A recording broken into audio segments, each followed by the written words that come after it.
Rekha Gupta, a first-time MLA from Shalimar Bagh, has been appointed as the new Chief Minister of Delhi. The BJP announced her selection, marking its return to power in the capital after 27 years. Gupta, with a 32-year association with the RSS, will take the oath of office at Ramlila Ground along with her cabinet ministers.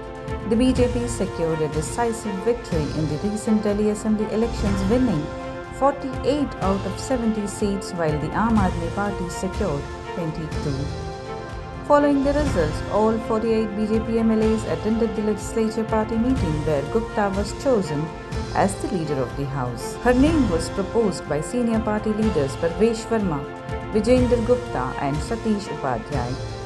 Parvesh Verma is likely to be appointed as her deputy.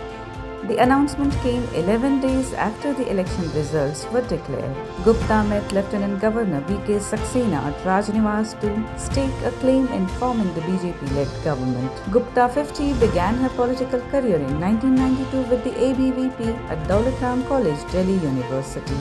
She has served as a 3-time MCD councillor and was the former mayor of the South Delhi Municipal Corporation. Currently, she holds the position of National Vice President of the BJP Mahila Morcha. In the 2022 mayoral elections, she contested against AAP's Shalimar Bagh but did not succeed. With this appointment, she becomes the 4th woman Chief Minister of Delhi after Sushma Swaraj, Sheila Dikshit and Atishi. She will also be the only woman Chief Minister in BJP-ruled states at present. Acknowledging her appointment, she expressed gratitude for the trust placed in her by the party leadership and viewed it as a source of renewed energy and inspiration to lead.